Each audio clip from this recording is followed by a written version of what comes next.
एक इंसान की तनख्वाह से इतनी कम पैसों से 2 परिवार को चलाना मेरे लिए हमेशा से ही मुश्किल था और अब तो ज़्यादा ही मुश्किल हो गया है। सबसे ज़्यादा मुश्किलें तब आई जब लॉकडाउन लगा और हमारे जो सेठ हैं वो पैसे बढ़ाते थे हर साल 1800 रुपये तक। उन्होंने अभी तक 100 रुपये भी नहीं बढ़ाए हैं। तनख्वाहें इतनी कम हैं और महंगाई जब से बढ़ती ही जा रही हैं। मेरे ससुर को जब से लकवा लगा तब से मेरी सास ने मेरे घर आना बंद कर दिया, नहीं तो वो 15 दिन यहीं पर रहती थी और उनका सारी देखभाल मुझे करनी पड़ती थी। इस वजह से मैं जॉब भी नहीं कर पाती थी। अगर मैं चाहती तो कहीं ना कहीं कोई भी शॉप पे कपड़ों की या ज्वेलरी की कहीं पर भी जॉब कर लेती तो 8-10 हज़ार रुपये में कमा सकती थी।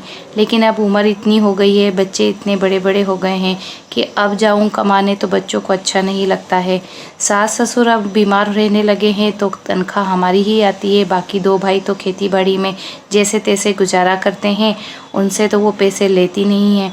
हमारी तनख्वाह है, हमारी नौकरी है, तो उन्हें ऐसा लगता है कि हमें सब कुछ आसानी से मिल जाता है, इसलिए वो हमसे आधी तनख्वाह मांगते हैं। मैंने कभी मना नहीं किया क्योंकि माँ बाप हैं और कोई जानबूझ के गरीब तो रहता नहीं है दोस्तों, क्योंकि गरीबी जो है वो हमेशा नहीं रहती है। अगर आप कोशिश करें तो हो सकता है कि आप अपने परिवार को और अच्छे से पाल सकते हैं और अच्छी ज़िंदगी दे सकते हैं। मुझे एक ही रास्ता दिखाई दिया, वो है यूट्यूब पर आकर अपना चैनल बनाने का, जो मैं अब कर रही हूँ। इसके लिए मैंने कभी किसी से नहीं पूछा, ना हस्बैंड से, ना उनके परिवार से और ना ही मेरे परिवार से। मैं बस इतना चाहती हूँ कि मैं उनको नहीं बताऊँ कि मैं क्या कर रही हूँ। बहुत दिनों के बाद में, इतनी आधी उम्र गुजर जाने के बाद में ये सब करना थोड़ा अजीब सा लग रहा है मुझे भी, और आप लोगों को भी लगेगा कि इतनी उम्र में एक यूट्यूबर बनना, तो फिर बचा ही क्या है ज़िंदगी में जो अब यूट्यूबर बनोगी। लेकिन क्या है ना दोस्तों कि जब जागे तभी सवेरा हो जाता है। मुझे तो मेरी जो साथ में बैठती हैं, मेरी पड़ोसन, मेरी सहेलियां, उन लोगों ने बताया तो मैंने बना लिया। अभी देखते हैं, लेकिन मैं हार मारने वाली नहीं हूँ।